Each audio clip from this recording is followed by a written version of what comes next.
Vocês receberam no grupo, certamente, o tema da mensagem dessa manhã, que geralmente nós passamos aqui em nosso telão. Quem recebeu, todo mundo que está no DEVAP oficial, qual é o tema?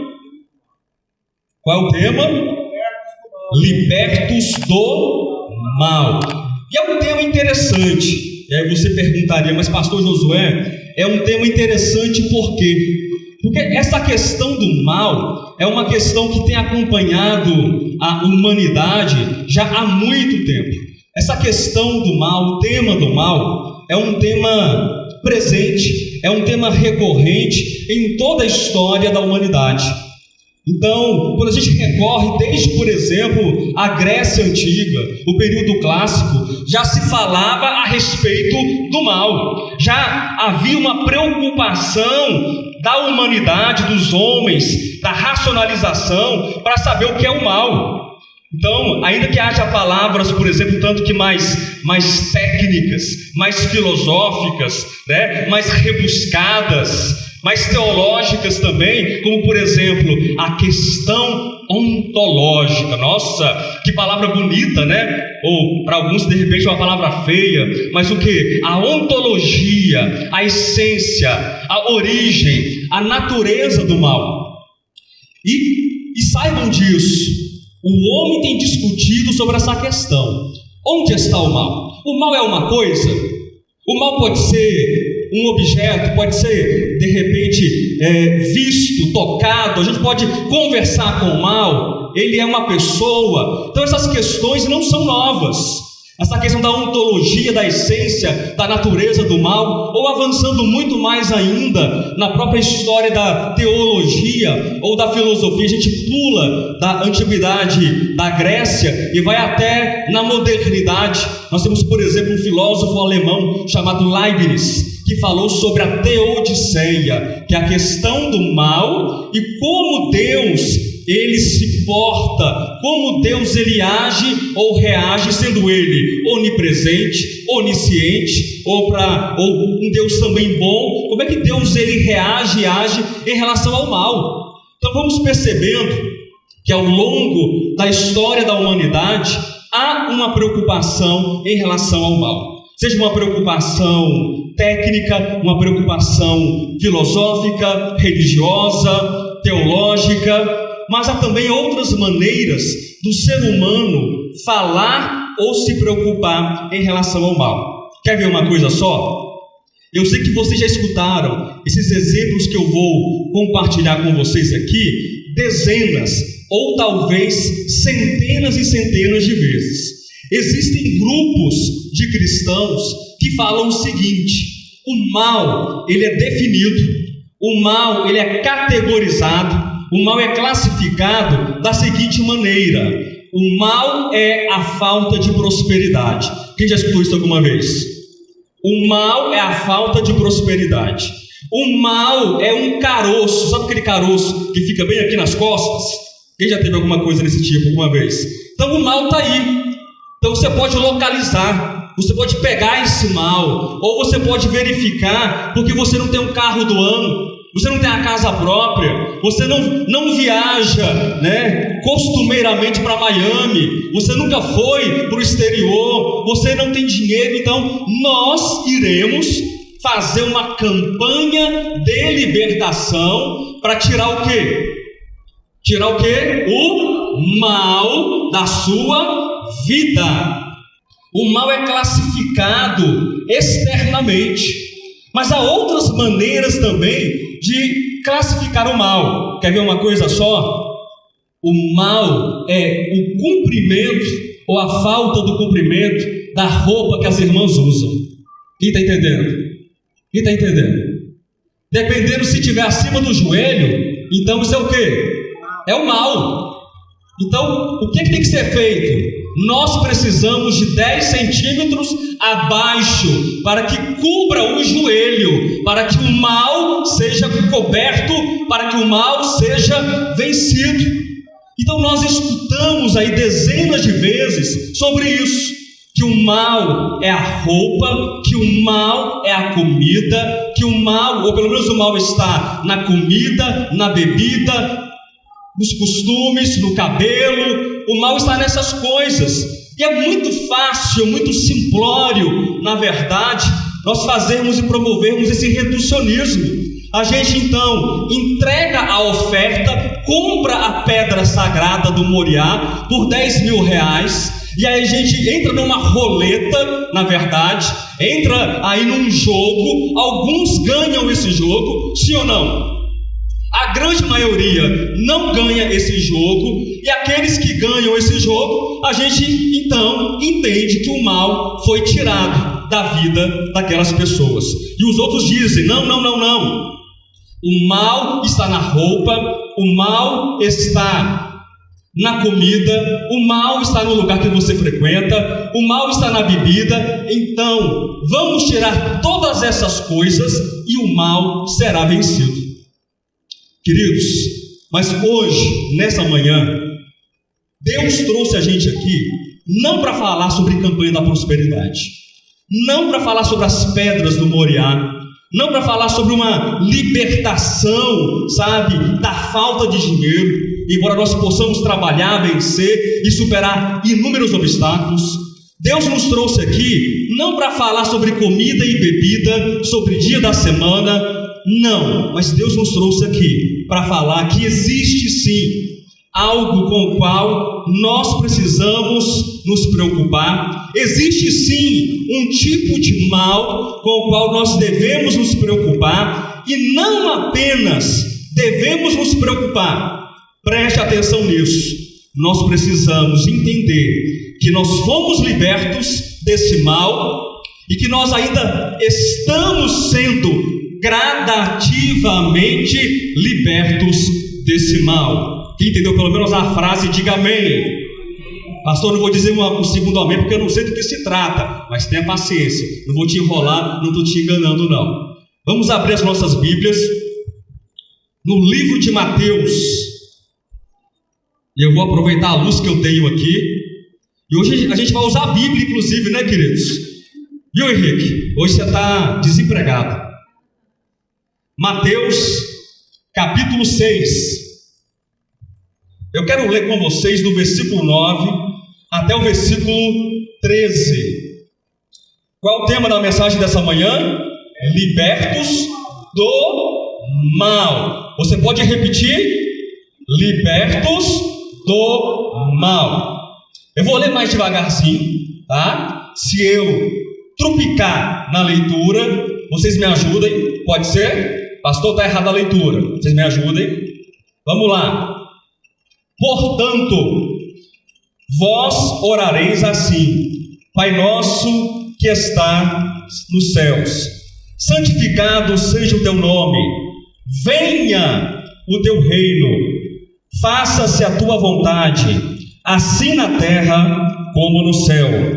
O pão nosso de cada dia dá-nos hoje, e perdoa-nos as nossas dívidas, assim como nós temos perdoado aos nossos devedores, e não nos deixes cair em tentação, mas livra-nos do mal, pois teu é o reino, o poder e a glória para sempre. Amém. Eu posso repetir o versículo 13 para vocês? Ou junto com vocês? Vocês me permitem isso? Hein, pessoal? Sim ou não? Quem está entendendo? Quem está acompanhando? Presta atenção.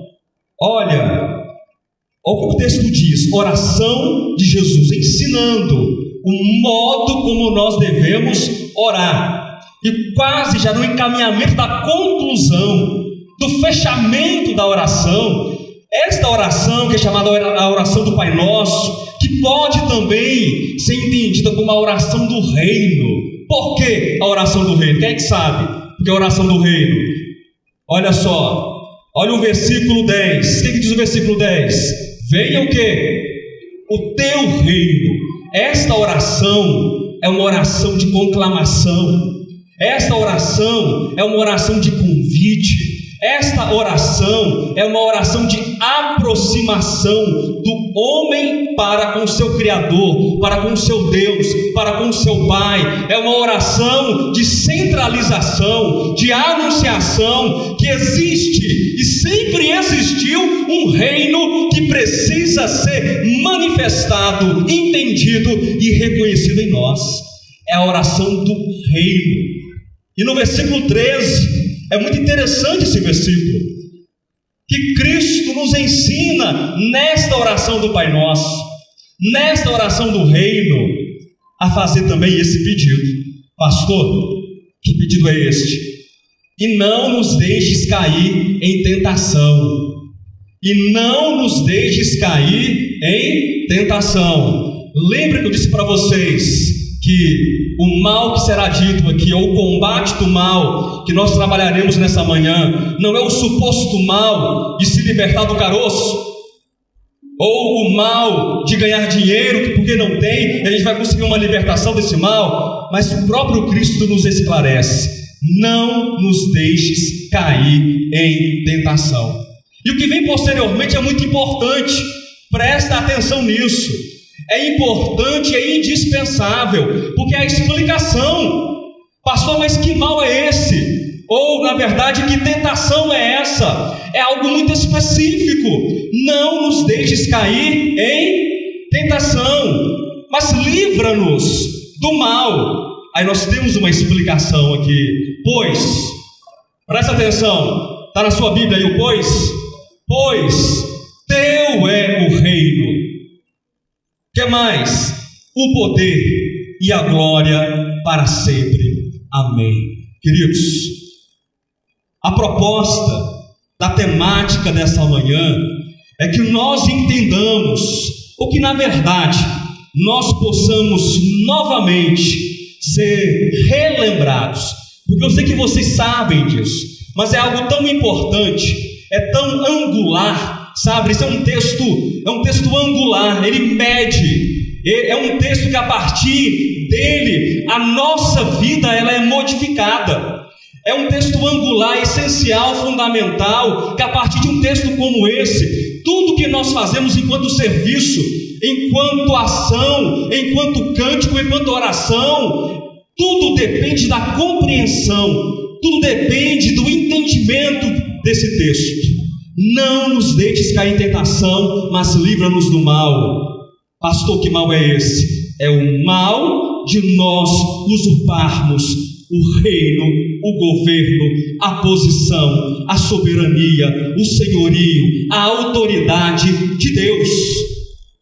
E nós dificilmente fazemos essas coisas que eu acabei de mencionar diretamente ou frontalmente, dizendo, declarando ou verbalizando que nós estamos tirando o governo de Deus, ou que nós estamos tirando a autoridade de Deus, ou que nós não estamos reconhecendo o trono, o governo, o poder e a glória de Deus. Muito dificilmente isso vai acontecer do ponto de vista da verbalização, mas são as nossas inclinações, são as nossas posturas, são os nossos sentimentos, são as nossas ações, é o modo como nós agimos aqui e fora também desse ambiente, que acaba usurpando, roubando e arrancando das mãos de Deus o seu senhorio e o seu governo sobre as nossas vidas. Quem entendeu, diga amém. Então não se trata de você declarar que não crê em Deus, não se trata de você declarar que o governo agora é seu, não, mas é uma intenção ou uma disposição rebelde do nosso coração contra Deus, o seu senhorio e o seu governo. E nós temos um texto na Bíblia que fala exatamente sobre esse tipo de disposição. E é um tipo de disposição que tem que ser combatida em nós. Diga amém. É um tipo de intenção que precisa ser combatida. Por isso, libertos do mal. Abra sua Bíblia, por favor, em Isaías. Vamos lá. Capítulo de número 14. Nós iremos ler do versículo 12 até o versículo 14, se eu conseguir enxergar. Diz assim: como caíste do céu, ó estrela da manhã. Na Bíblia latina, na Vulgata, é Lúcifer, a estrela da alva. É um texto que fala, então, simbolicamente, sobre esta queda, sobre a rebelião, sobre a instauração do mal, não enquanto natureza, não enquanto pessoa, mas enquanto o quê? Decisão, enquanto disposição contra o Altíssimo. Quem está entendendo, diga amém. Então é um texto que nos fala a respeito de uma disposição no coração, na mente, de uma figura simbólica, arquetípica, mas que ele diz, e ele declara algo no seu coração. Acompanhe o texto. Como caíste do céu, ó estrela da manhã, filho da alva, como fostes lançado por terra, tu que debilitavas as nações. Tu dizias, presta atenção nisso, meu irmão, tu dizias no teu coração, eu engrandecerei o nome do Senhor, o Altíssimo. Eu exaltarei o nome do Senhor, o Altíssimo. Eu reconhecerei o reino de Deus. Não, eu acho que é falta de luz aqui na minha Bíblia, não é não? É não? É luz aqui. Tu dizias no teu coração: eu subirei aos céus, acima das estrelas de Deus, exaltarei o meu trono, e no monte da congregação me assentarei, nas extremidades do norte. Subirei acima das mais altas nuvens, e serei semelhante ao Altíssimo. Vocês percebem no texto, ou a partir do texto, qual é a disposição, qual é a intenção desse coração? É um coração que sabe que existe um governo. Vocês percebem que ele sabe que tem um governo, ele sabe que existe um trono, ele sabe que existe uma autoridade, mas ele quer agora dizer assim: eu vou concorrer, eu vou colocar o meu trono acima, eu vou subir. Existe o teu trono. Ele não está negando aqui o trono de Deus, ele não está negando a autoridade de Deus, ele não está negando o reino de Deus, mas muito pelo contrário, está dizendo: existe o teu reino, existe a tua glória, existe a tua autoridade, existe o teu trono, existe o Senhor, mas eu não quero esse reino, esta glória e esta autoridade. Eu quero o meu reino, a minha glória, o meu trono e a minha autoridade. E é isso que, infelizmente, os homens têm feito ao longo da história da humanidade. É no coração e na disposição fazer isso. Não reconhecer que só existe cura em Deus. Não reconhecer que só existe salvação em Deus. E a nossa preocupação, ela acaba então se debandando para uma série de coisas sem a menor utilidade. Nós nos preocupamos com tudo, menos em reconhecer que o mal do qual nós precisamos e devemos ser libertos é o mal da consciência, é o mal da disposição mental, é o mal da inclinação espiritual, que nos leva, vez ou outra, ou muitas vezes, na verdade, a virarmos as nossas costas para o Senhor. E nós precisamos então invocar agora esse Deus. Nós precisamos então nos voltar ao Espírito de Cristo. Lembram do nosso retiro, do nosso acampamento, o quanto que essa palavra foi potente e foi forte? O Espírito de Cristo que está em nós, o Espírito de Cristo que habita em nós, e é esse Espírito que fará, presta atenção nisso, que nós não apenas reproduzamos uma oração chamada oração do Pai Nosso, ou a oração do Reino. Você pode decorar esta oração, você pode memorizar esta oração, você pode recitar esta oração, entretanto, sem qualquer participação com a sua consciência ou com o seu coração. O importante não é decorar a oração, o importante não é saber citar que ela está em Mateus capítulo 6, mas o importante é entender que a oração do Pai Nosso, que a oração do Reino, ela é possível em nossas vidas quando nós reconhecemos o senhorio, a grandeza, a glória de Cristo, de Deus em nós, e pelo Espírito de Cristo nós podemos orar: livra-nos, Senhor, de cair em tentação, livra-nos, Senhor, de todo o mal, porque quando eu oro assim, Senhor, livra-me do mal, livra-me de cair de toda a tentação. Quando eu oro assim, eu reconheço, Senhor, que o reino não é meu, o reino é teu. Eu reconheço que a glória não é minha, mas a glória é tua. Eu reconheço que o poder não é meu, mas que o poder é teu, Senhor.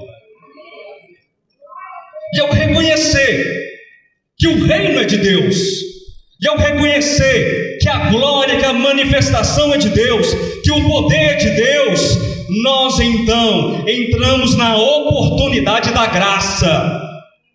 Pastor, qual é a oportunidade da graça? E o escritor aos Hebreus nos esclarece sobre isso. É enxergar que nessa oportunidade da graça, do tempo da graça, nós, entendendo quem somos, miseráveis homens, dependentes de Deus, fracos e que carecem de Deus, nós podemos nos aproximar do trono da graça, do trono da glória, do trono do reino, e ao nos aproximarmos, nós nos prostramos, nós nos dobramos e reconhecemos: tudo é teu, tudo é teu, e esta obra que é necessária em mim, Senhor, o Senhor realizará, e realizará porque o Senhor tem o reino, porque o Senhor é o reino, e o Senhor realizará porque tudo é teu, e o poder também é teu, Senhor. Trata-se, queridos, de sermos libertos do mal, nesse sentido, sermos libertos de uma tendência que infelizmente tem deturpado a humanidade, que tem tirado a humanidade de um caminho de aproximação com Deus. Eu me lembro agora, e foi uma palavra que de fato cativou muito o meu coração. Algumas semanas atrás, o irmão Yanderson, nosso querido cooperador Yanderson, ele declarou o seguinte, vou parafrasear, que às vezes a gente busca tanto Deus, Deus, Deus, Deus, Deus, Deus, e a gente esquece que esse Deus está em nós. E esse Deus, quando é entendido, esse Deus, quando é buscado, não tateado de qualquer maneira, porque a gente não consegue encontrar Deus assim, mas a gente encontra Deus dentro de nós, da nossa própria humanidade, nós encontramos o divino em nós, nós encontramos o reino que está em nós, a glória de Deus em nós, o poder de Deus em nós, e desta maneira nós conseguimos provar muito mais a nossa própria humanidade. Entendeu? Diga amém.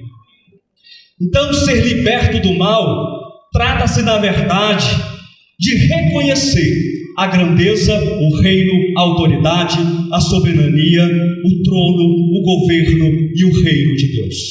Amém? Abra sua Bíblia em mais um texto. Eu quero que você abra em Colossenses, é o texto que foi lido, capítulo 1. Nós queremos ler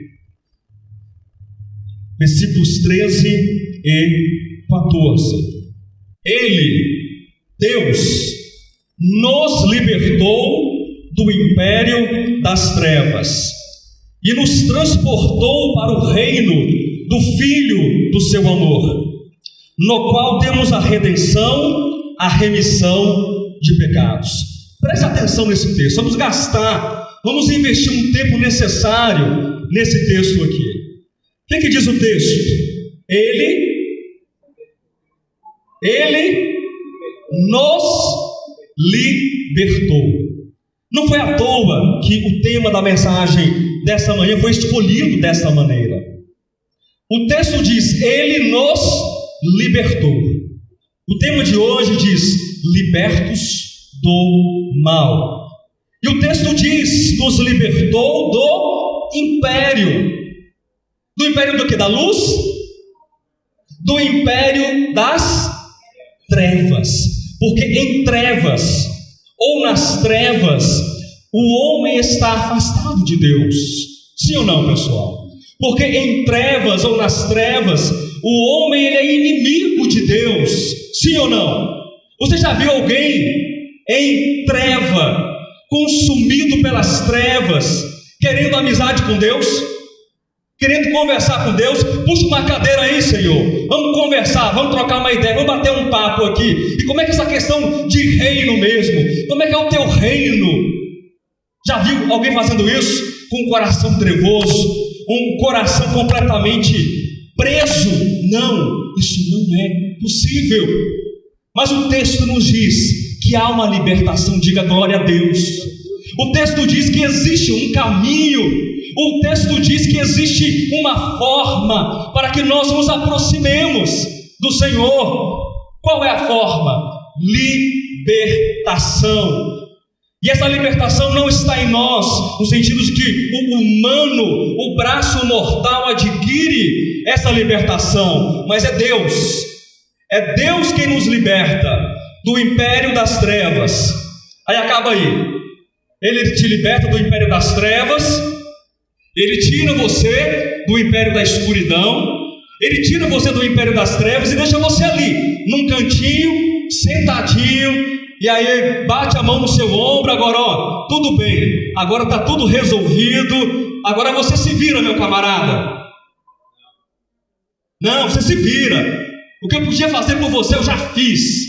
Agora você se vira. Eu não vou ficar tomando conta da sua vida mais. É isso que o texto diz? O que o texto diz?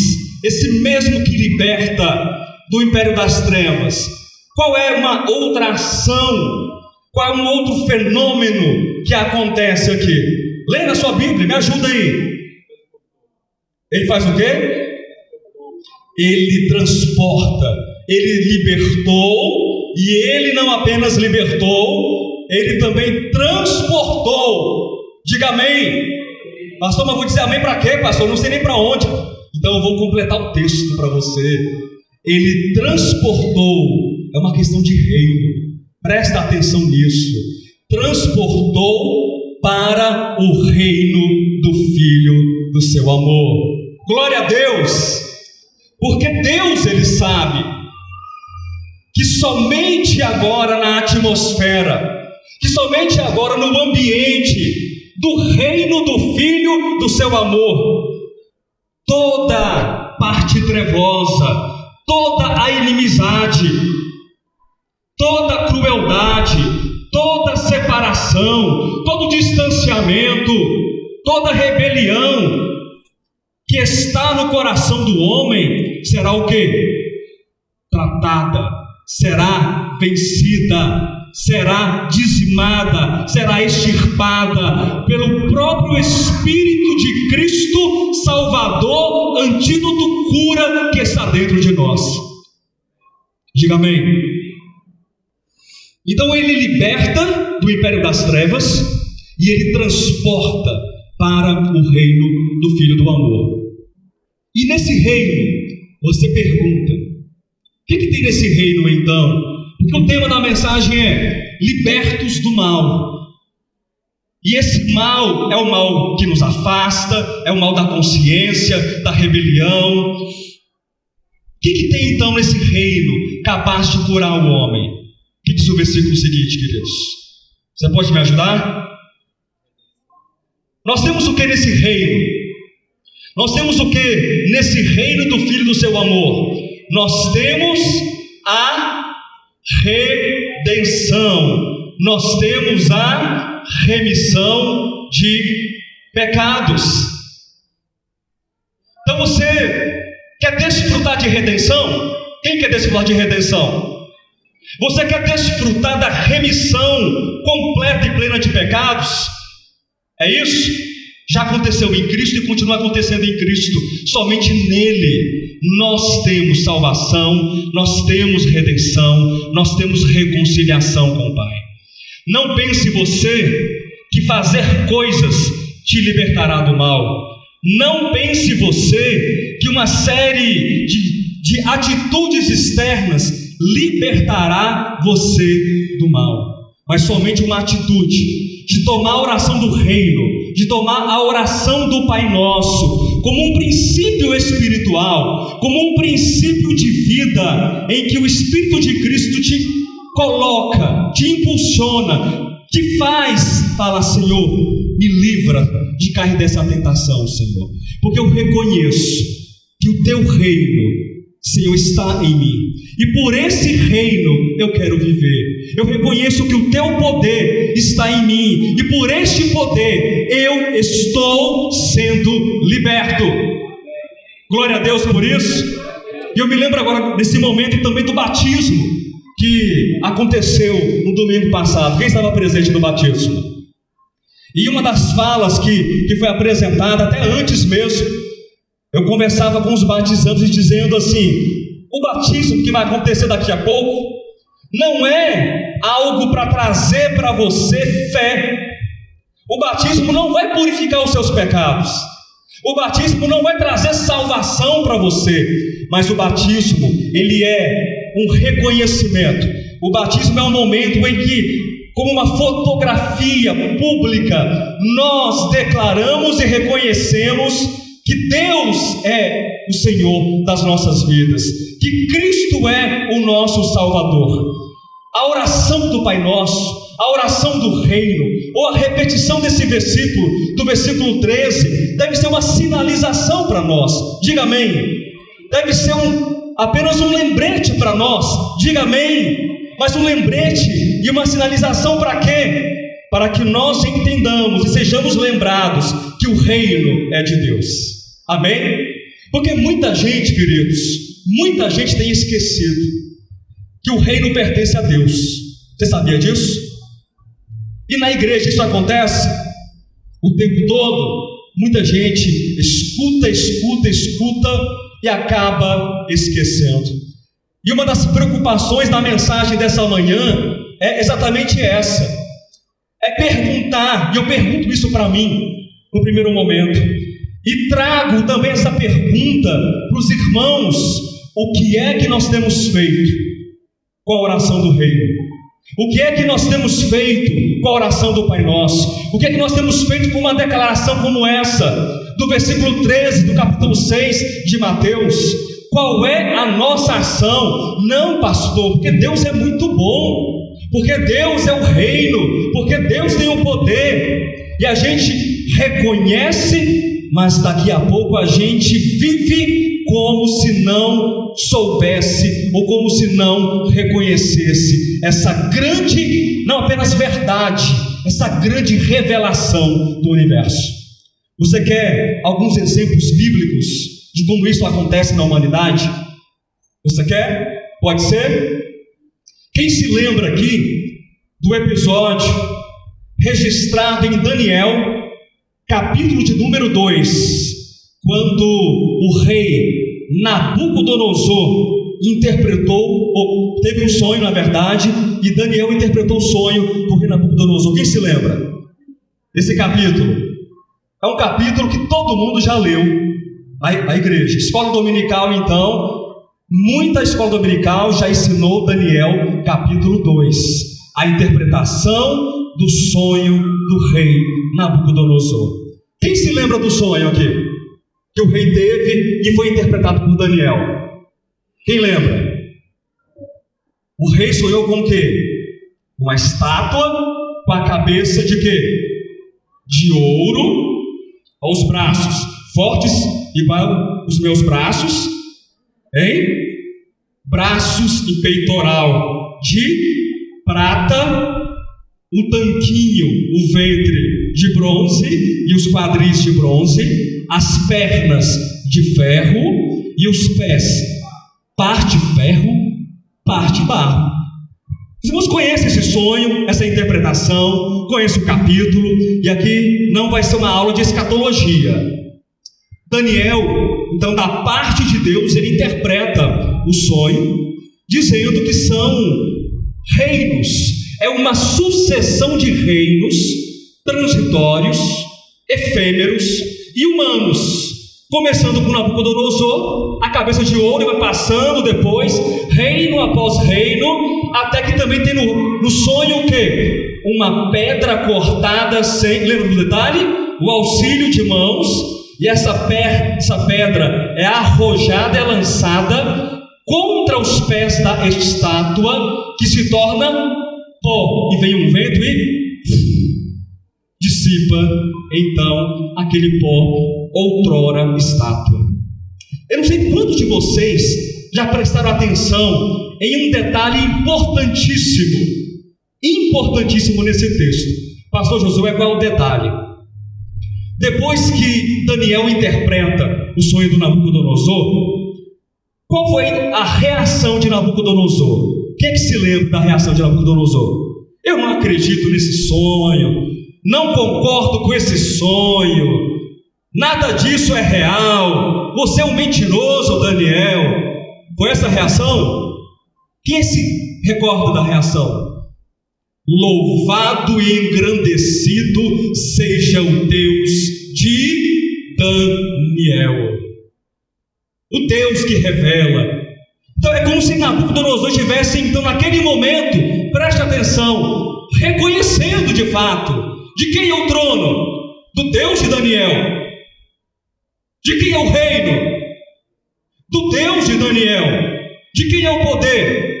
Do Deus de Daniel. E vamos fazer aqui então que oblações de graça, de reconhecimento ao Deus de Daniel. Vamos queimar incenso ao Deus de Daniel. E Daniel, você vai ficar responsável agora por toda a província de Babilônia, títulos e honrarias e presentes. Nós temos no primeiro momento, preste atenção nisso, um homem que reconhece, ou aparentemente ele se prostra em reconhecimento, ainda que simbolicamente, ao trono, ao governo, à autoridade, ao poder e à glória do Deus de quem? Do Deus de quem? De Daniel. Capítulo o quê? 2. Mas vocês sabiam que depois do capítulo 2 vem um outro capítulo? Sabiam disso? Qual o capítulo que vem depois do capítulo 2 de Daniel? É o 3. Muito bem. E o capítulo 3 parece que é como se uma borracha maligna, sabe? Uma borracha diabólica e satânica tivesse passado na cabeça, na mente e no coração do rei Nabucodonosor, daquele que declara o senhorio do rei de quem? Do Deus de quem? De Daniel. Mas é o capítulo 3 já inicia, presta atenção nisso, pessoal. O capítulo 3, o rei Nabucodonosor manda fazer uma estátua de ouro puro. Não é só cabeça de ouro, ouro puro, imensa, 60 côvados de altura, 6 de largura. Olha a prevalência do número 6 aí. E ele declara, tem um decreto: todos precisam vir se prostrar e adorar a estátua. Conhece a história também, né? Sadraque, Mesaque e Abednego não aceitam, não se prostram, são lançados na fornalha. Tem um grande milagre, o homem que caminha junto com eles. Mas o que eu quero tirar dessas histórias, desses 2 capítulos? Isso acontece conosco também. Às vezes nós oscilamos, como a luz dessa manhã também está oscilando. Nós estamos em momentos de trevas, em momentos de luz. Nós estamos em momento de reconhecimento de Deus, do governo, da soberania e do trono. E às vezes nós vivemos a nossa vida como se não houvesse um trono de Deus no universo, como se Ele mesmo não fosse o trono e a soberania e o grande soberano. Nós vivemos como Nabucodonosor, como a borracha que passa no nosso coração e apaga a lembrança, e apaga a memória, e apaga a verdade que existe um Deus que governa sobre todas as coisas. E Deus nos convoca nessa manhã, Deus nos convida nessa manhã, não para termos um coração aparentemente de reconhecimento de Nabucodonosor, não, que reconhece no primeiro momento, mas meia hora depois já está erigindo na planície de Dura uma estátua de ouro puro para dizer assim: ó, o meu reino não passa, o governo é meu, a autoridade é minha, o trono é meu. Não, Deus nos convida nessa manhã para identificarmos na palavra que o reino é de Deus, que a soberania é de Deus, que o governo é de Deus, e nós iremos então, nesse reconhecimento, nós iremos expulsar, e presta atenção nisso, expulsar todo o trono dentro de nós que concorre com o trono de Deus. Quem entendeu, diga amém. Nós iremos expulsar do nosso coração todo ídolo que concorre com o único e verdadeiro Deus. Quem entendeu, diga amém. Porque isso acontece sim na experiência humana. Eu me recordo agora também de um outro texto. Presta atenção nisso. Gênesis, capítulo 31. Nós vemos ali os capítulos anteriores, quando Jacó, agora muito rico, depois de 20 anos, na casa do seu tio Labão, ele volta com suas duas esposas, concubinas, casado, com uma penca de filhos. Lembra dessa história? Ele volta agora para sua terra, homem rico, homem próspero, com muita mulher, muito filho, muito gado. E há um detalhe também que às vezes passa desapercebido. Raquel, uma das suas esposas, ao sair da casa do pai, Labão, o que ela faz? Ela rouba, ela esconde os ídolos familiares, os ídolos domésticos. Ah, pastor, para de besteira, moço. Ninguém aqui tem um altarzinho em casa não, pastor. Ô, pastor besta. Aqui todo mundo é liberto pelo sangue do Cordeiro. Nem crucifixo eu uso com medo de pecar e de cair em tentação. Meu irmão, eu não estou falando de tatuagem, de crucifixo. Eu não estou falando de coisa de gesso, não. Eu estou falando agora o que esse texto literal pode nos ensinar. Às vezes nós somos Raquel. Às vezes nós somos Raquel, que sai da casa de Labão e esconde os ídolos domésticos. Olha aqui, ó, esconde os deuses familiares. E onde que eles habitam? Onde eles estão? Dentro de nós. E existem muitos deuses domésticos, existem muitos deuses familiares. E aí cada um tem a sua preferência, de repente, né? Tem um Deus mamon, tem um Deus da preguiça, tem um Deus da incredulidade, tem um Deus de que hoje choveu eu não vou, hoje fez sol também eu não vou, hoje não tem transmissão também, semana que vem eu não assisto mais. Tem as preocupações, tem os deuses que a gente acaba se apegando, idolatrando esses momentos e eternizando esses momentos e fazendo deles, tendo eles uma ocupação ou uma proeminência, uma importância que não deveriam ter em nossos corações. Tem o Deus da discussão, tem o Deus da teologia, tem o Deus quem é que tem a razão, tem o Deus de qual escola é melhor do que a outra, tem o Deus quem canta e quem não canta, e a gente vai fazendo partidos, a gente vai fazendo divisões e vai acalentando, vai colocando ali uma almofada de púrpura para aquele Deus ficar bem assentadozinho, bem confortável dentro do nosso espírito e dentro da nossa alma. Mas Deus é o Deus que diz assim: eu quero que todos esses deuses, todo esse pensamento de Nabucodonosor, toda essa estátua, esse trono paralelo sejam retirados, para que o meu governo e o meu reino possam assumir o governo e o controle da sua vida. É isso que Deus propõe. E para que isso aconteça, é necessário, queridos, um profundo e grande reconhecimento. E eu quero ler um último texto com vocês, antes de encerrar a ministração dessa manhã.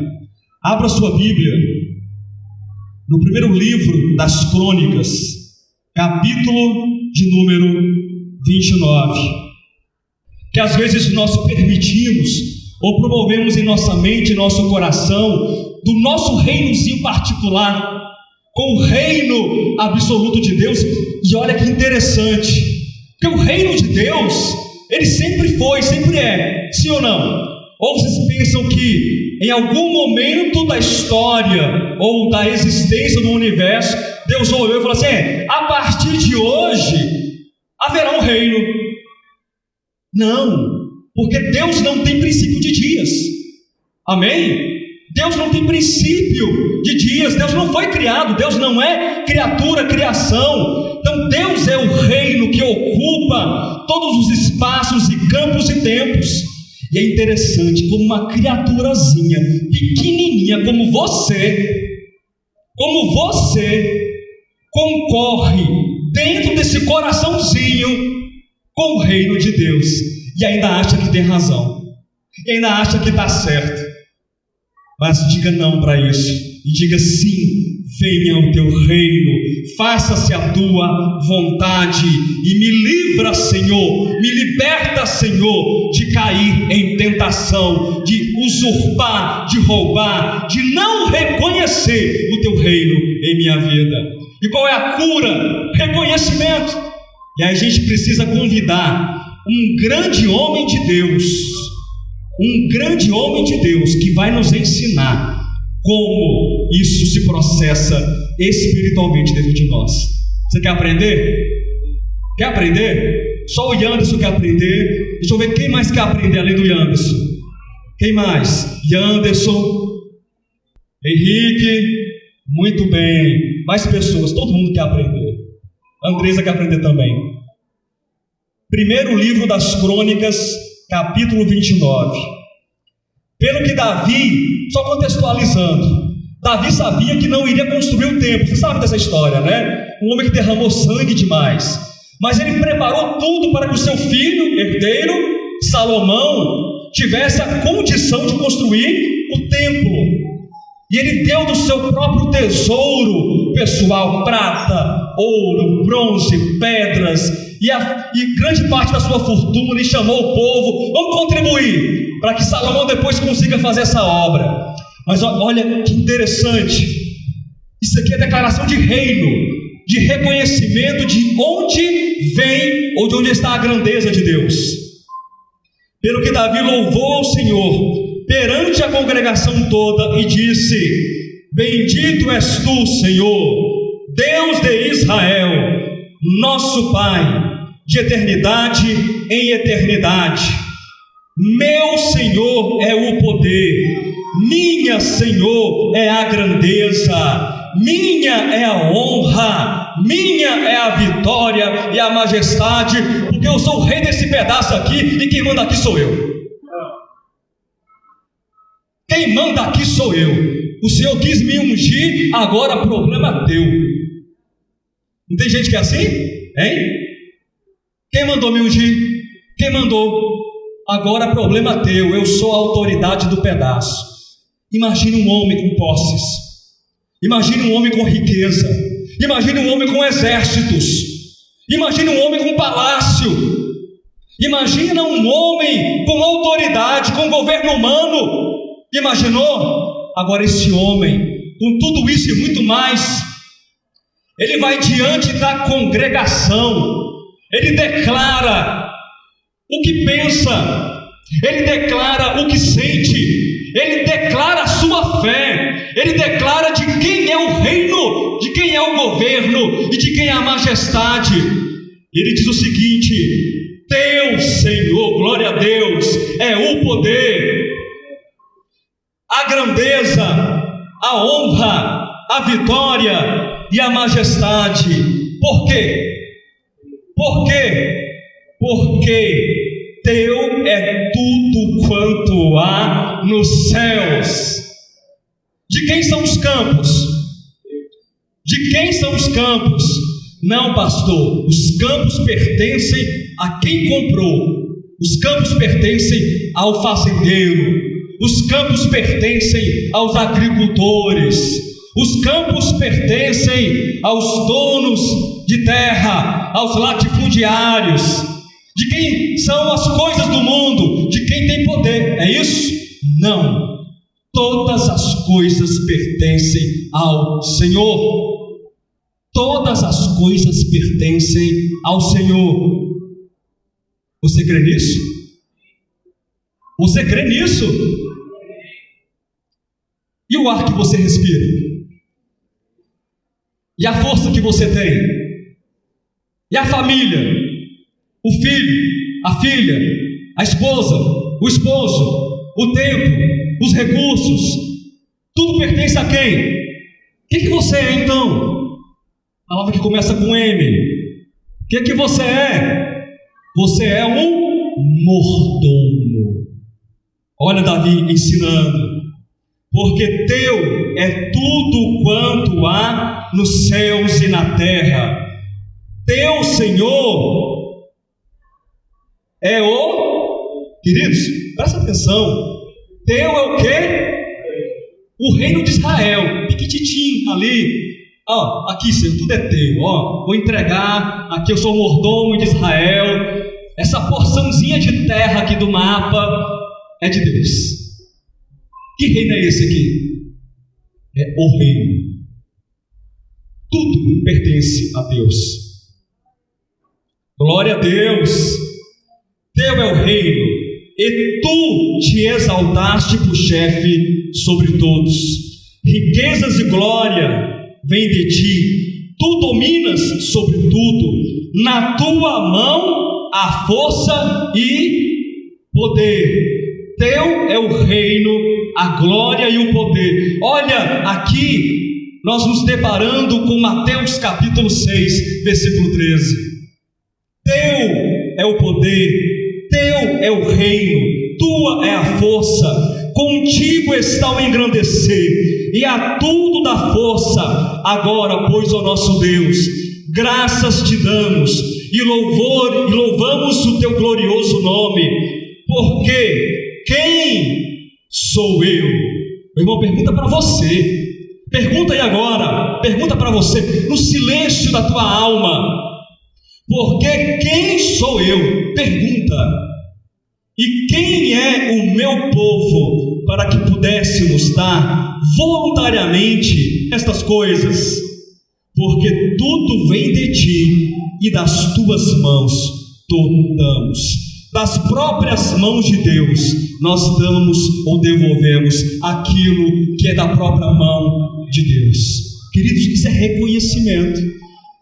Ser liberto do mal, ser liberto do engano, esse sentido do texto de Mateus, de Crônicas e de outros textos, ou também do texto que foi lido no início, do Salmo 2, dos homens que querem romper as cadeias e as correntes, porque não querem depender de Deus, é falar: Senhor, a minha vida é tua, e eu estou aqui para te servir voluntariamente, eu estou aqui para te servir em amor, em disposição de coração, porque eu reconheço que esta libertação do mal é quando eu sou liberto da arrogância, da prepotência, de entender ou viver como se o reino pertencesse a mim. Mas eu entendo, Senhor, diga amém, que teu é o reino, teu é o poder e tua é a glória para todo sempre. Diga amém e aplauda o Senhor. Graças a Deus, aleluia.